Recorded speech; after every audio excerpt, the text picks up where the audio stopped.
Hello students, আমি কিছুদিন আগে তোমাদের একটা পোস্ট দিয়েছিলাম যে ম্যাট্রিক্সের উপর ভিডিও করে তোমাদের দেখাবো। তো আজকে সেই ম্যাট্রিক্সটা আমি তোমাদের পড়াবো। ম্যাট্রিক্সটা কীরকম দেখো না, তোমাকে কিছু সংখ্যা দেওয়া হয়েছে। কীরকম? ধরো 1, 2, 5, 7, 8, 9। এই সংখ্যা তোমাকে দেখো মোট 6টা সংখ্যা দেওয়া হয়েছে। মোট 6টা সংখ্যা দেওয়া হয়েছে। এই সংখ্যাগুলোকে তুমি এইভাবে লিখতে পারো 1, 2, 5, 7, 8, 9। বা তুমি এই সংখ্যাগুলোকে এইভাবেও লিখতে পারো 1, 2, 5, 7, 8, 9। বা এইভাবেও লিখতে পারো 1, 2, 5, 7, 8, 9। বা এইভাবেও লিখতে পারো 1, 2, 5, 7, 8, 9। খেয়াল করো, আমি যখন সংখ্যাগুলোকে লিখেছি তাহলে আমি এই যেভাবে সাজিয়েছি সেটা অনেকটা আয়তক্ষেত্রের মতো দেখতে। এভাবে তুমি কল্পনা করে নিতে পারো।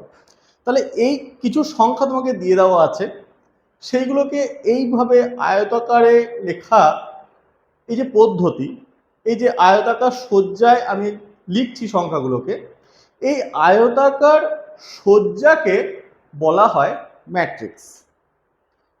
এই ম্যাট্রিক্সে খেয়াল করো, এই দিক বরাবর দুটো লাইন আছে আর এই দিক বরাবর তিনটে লাইন।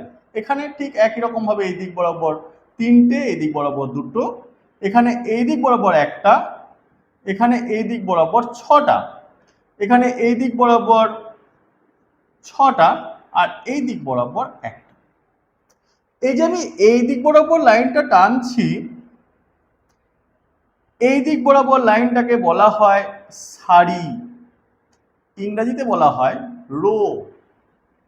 আর এই দিক বরাবর যে সংখ্যাগুলোকে লেখা হয় সেইগুলোকে বলা হয় স্তম্ভ, ইংরেজিতে বলা হয় কলাম। এই সারি আর এই স্তম্ভ, এই সারি সংখ্যা আর এই স্তম্ভ সংখ্যা নিয়ে তৈরি হয় ম্যাট্রিক্সের অর্ডার। এই ম্যাট্রিক্সটা খেয়াল করো, দুটো সারি আছে, তিনটে স্তম্ভ আছে। তাহলে এই ম্যাট্রিক্সটার অর্ডার হচ্ছে 2 × 3, বা তুমি বলতে পারো 2/3। এই ম্যাট্রিক্সটার দেখো তিনটে সারি আছে আর দুটো স্তম্ভ আছে। তাহলে এই ম্যাট্রিক্সটার অর্ডার হচ্ছে 3 × 2। একই রকম ভাবে এই ম্যাট্রিক্সটার অর্ডার হচ্ছে 1 × 6, এই ম্যাট্রিক্সটার অর্ডার হচ্ছে 6 × 1। তাহলে যখন আমি অর্ডার বলছি তখন প্রথম যে সংখ্যাটা থাকছে সেটা হচ্ছে সারি সংখ্যা, আর দ্বিতীয় এই যে সংখ্যাটা থাকছে সেটা হচ্ছে স্তম্ভ সংখ্যা। তাহলে এই যে ম্যাট্রিক্সটা, তার এই 2 × 3 এইটাকে বলা হয় ম্যাট্রিক্সের ক্রম বা মাত্রা। এটাকে বলা হয় ম্যাট্রিক্সের ক্রম বা মাত্রা, ইংরেজিতে বলে অর্ডার। এই মাত্রা লেখার সময় একটা জিনিস খেয়াল করো, প্রথমে সারি তারপর স্তম্ভ। এটা ভুলে যেতে পারো যে কাকে প্রথমে লিখবো, গুলিয়ে যেতে পারে। তো একটা ছোট্ট গল্প বলি। ধরো একটা শিশু, সে প্রথমেই সিঁড়ি দিয়ে উঠবে না বা নামবে না, সে প্রথম হামাগুড়ি দেবে বা মাটিতে সে চলবে।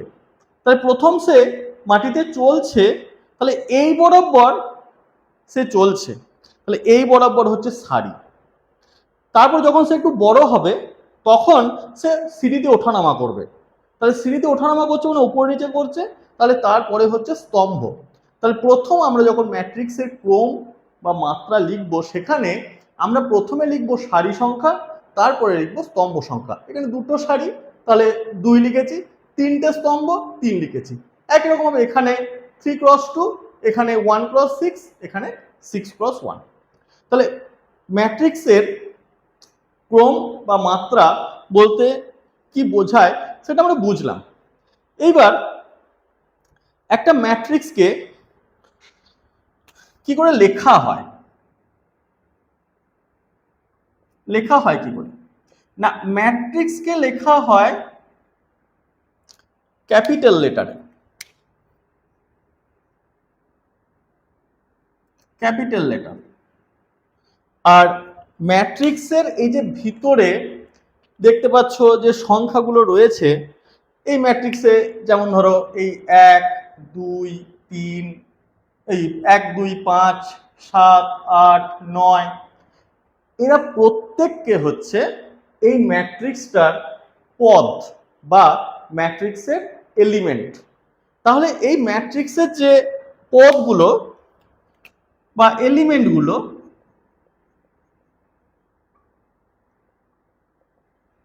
তাদেরকে লেখা হয় স্মল লেটারে।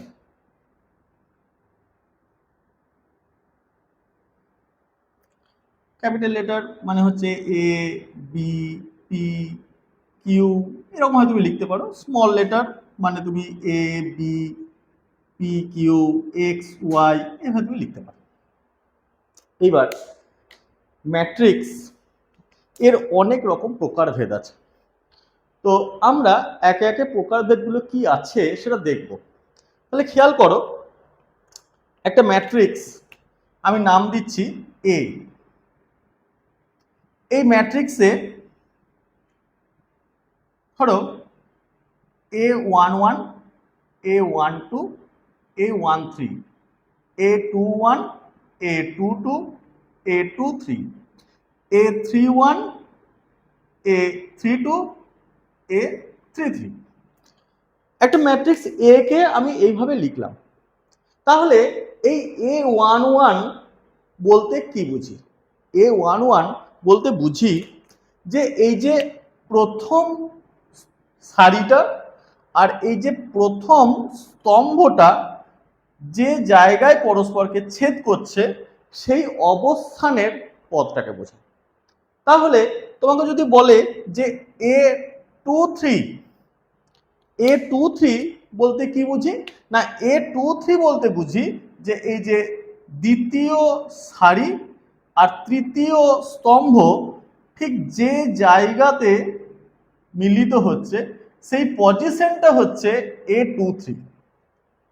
এইবার তোমাকে আমি একটা এক্সাম্পল দিলাম যে 1 2 3 4 5 6 7 5 9। তাহলে তুমি এখান থেকে সহজেই বুঝতে পারছো যে A11 বলতে 1 কে বোঝানো হচ্ছে, A12 বলতে 2 কে বোঝানো হচ্ছে, A13 বলতে 3 কে বোঝানো হচ্ছে। এইবার তোমাকে প্রশ্ন দিতে পারে যে A32 প্লাস A33 সমান কত? তুমি কি করবে?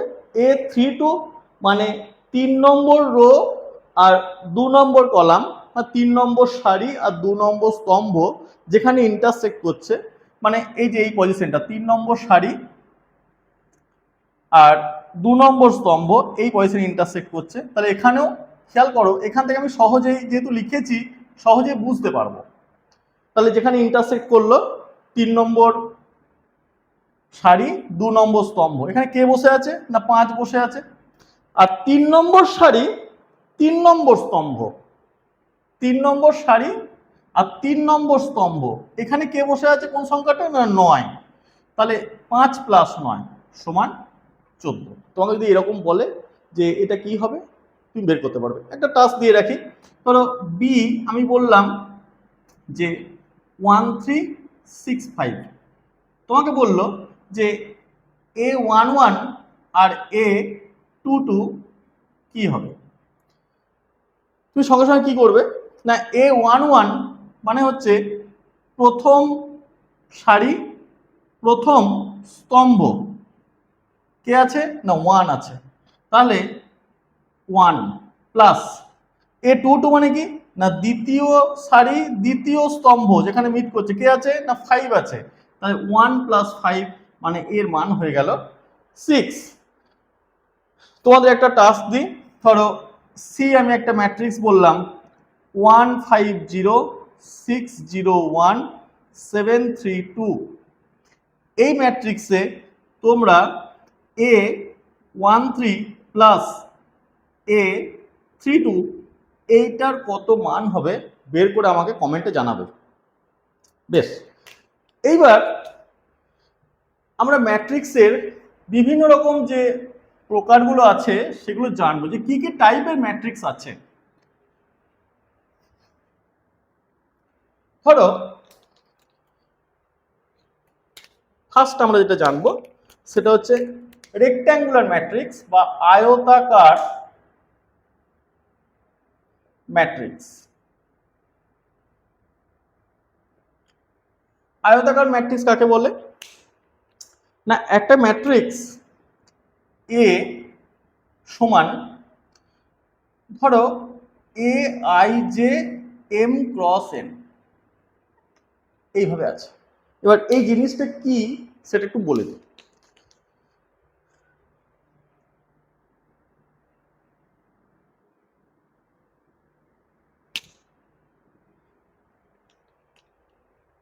প্রথমে আমি একটা ছোট্ট উদাহরণ দিই। কিরকম না, এ একটা ম্যাট্রিক্স আগে লিখেছিলাম A11 A12 A13, A21 A22 A23 A31 A32 A33।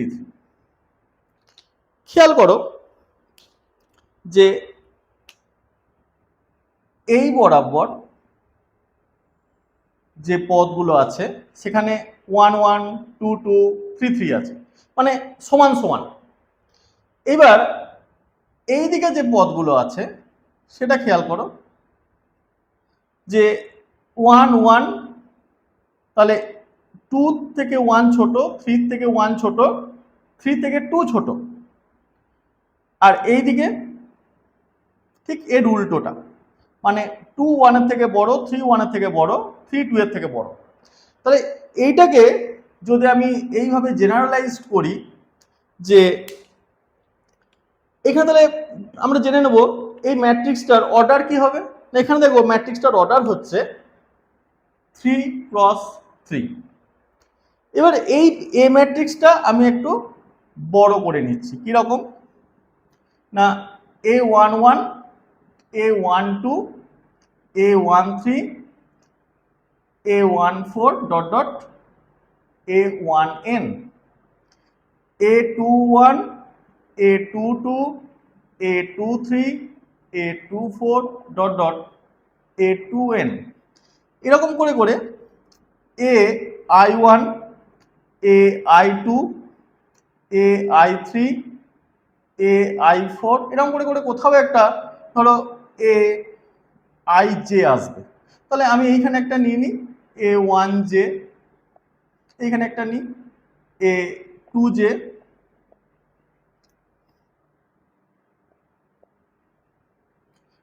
এইখানে শেষে হচ্ছে AIN।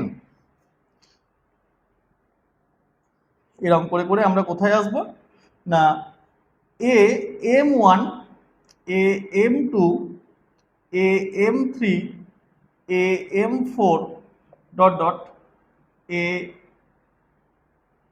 AMJ AMN।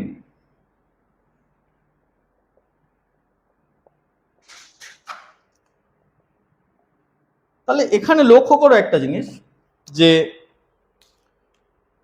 এই বরাবর মানে সারি বরাবর মোট কতগুলো সারি আছে না 1 2 করে করে এমটা সারি আছে।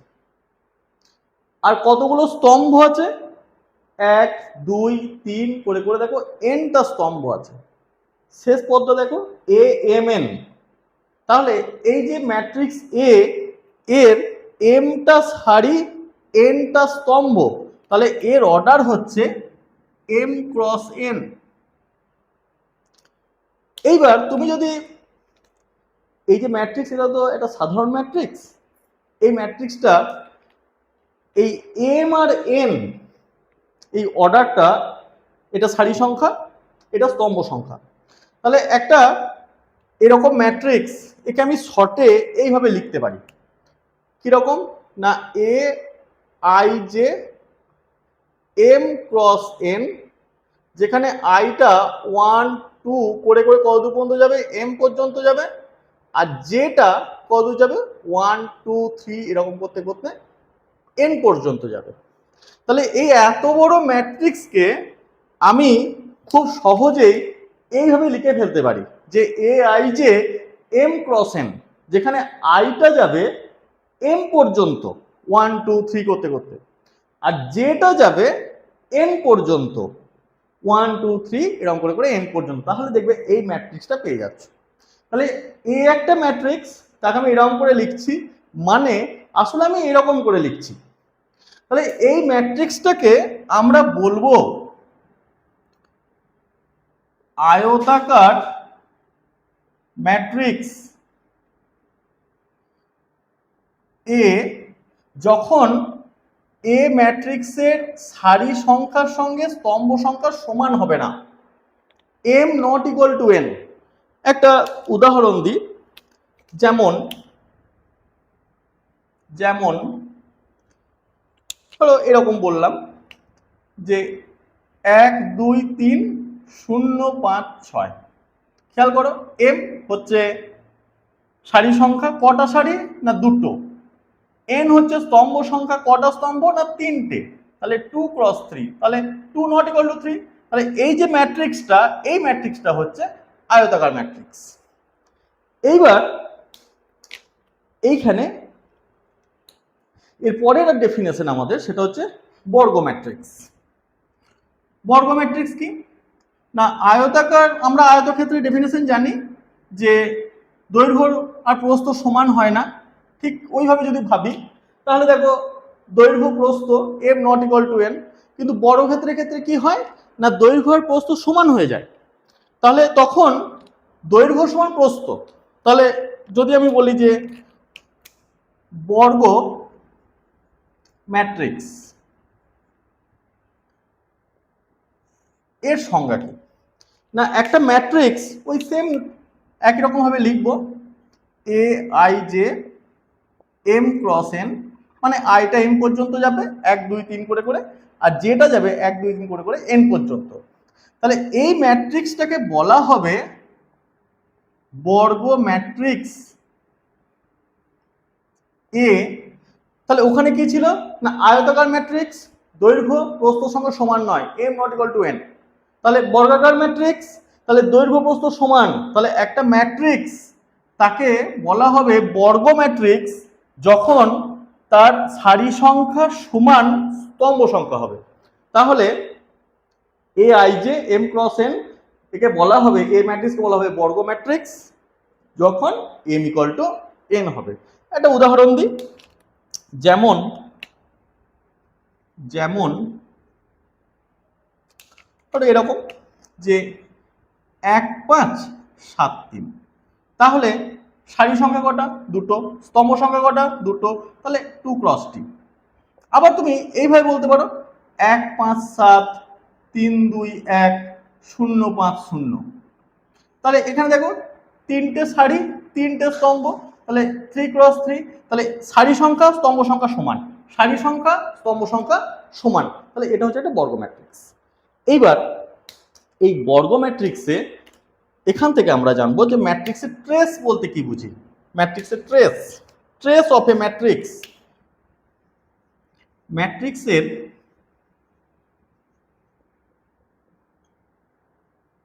ট্রেস। ট্রেস কি না, বর্গ ম্যাট্রিক্স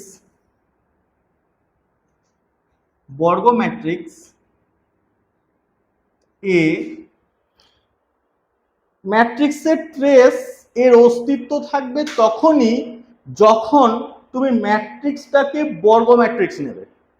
যদি ম্যাট্রিক্সটা বর্গ ম্যাট্রিক্স না হয় তাহলে ম্যাট্রিক্সের ট্রেসের কোনো অস্তিত্ব নেই। তাহলে একটা বর্গ ম্যাট্রিক্স এ, তার ট্রেস বলতে বোঝায় তার মুখ্য কর্ণ বরাবর পদগুলোর যোগফল।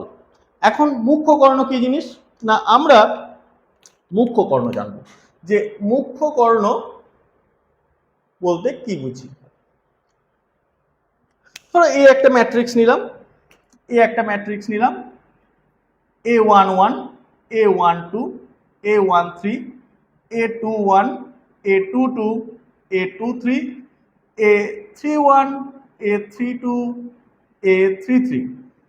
এটা একটা বর্গ ম্যাট্রিক্স। কেন না সারি সংখ্যা যা আছে স্তম্ভ সংখ্যা তাই আছে। তাহলে এটা কত অর্ডারের ম্যাট্রিক্স? না 3x3 অর্ডারের ম্যাট্রিক্স। তাহলে এই যে বর্গ ম্যাট্রিক্সটা না হয়েছে তার মুখ্য কর্ণ বলতে আমি বুঝি যে এই বরাবর কর্ণটা। তাহলে মুখ্য কর্ণের পদ বলতে কি বোঝায়? না এই বরাবর যে পদগুলো রয়েছে A11, A22, A33 এগুলোকে বোঝায়। তাহলে ম্যাট্রিক্সের ট্রেস বলতে কি বুঝি? না বর্গ ম্যাট্রিক্স এ তার ট্রেস বলতে আমি বুঝি, এর ট্রেস বলতে আমি বুঝি কি না মুখ্য কর্ণ বরাবর পদগুলির যোগফল। তাহলে ওই যে ম্যাট্রিক্স এটা আমি নিয়েছি, তাহলে তার ট্রেস কি হবে? এর ট্রেস কি হবে? না ওই ক্ষেত্রে A11, A22, A33। তাহলে আমি যদি উদাহরণে নিতাম একটা ম্যাট্রিক্স কিরকম, ধরো একটা উদাহরণ নিলাম, যেমন এই ম্যাট্রিক্সকে বললাম আমি 1 2 5 7 3 2 5 4 3। তাহলে এই এ ম্যাট্রিক্সটার ট্রেস কি হবে? না এর ট্রেস সমান 1 + 3 + 3। কেন না কারণ দেখো মুখ্য কর্ণ বরাবর পদগুলো হচ্ছে 1 3 3। তাহলে 1 + 3 + 3 এই যে শিখেছি মুখ্য কর্ণ বরাবর পদগুলোর যোগফল। তাহলে এটা সমান কত হচ্ছে? না 7। যাই হোক আজকে এই পর্যন্তই থাকলো পার্ট 1-এ। এরপরে আবার আমরা পার্ট 2-তে আরো অনেক কিছু শিখবো। তোমরা ভালো করে ভিডিওটা দেখবে, কোনো জায়গায় বুঝতে না পারলে আমাকে কমেন্টে জানাবে, আর ভালো লাগলে একটা লাইক দেবে, সাবস্ক্রাইব করার অনুরোধ রইল, আর এই চ্যানেলটাকে প্রচুর প্রচুর শেয়ার করার অনুরোধ রইল। Thank you.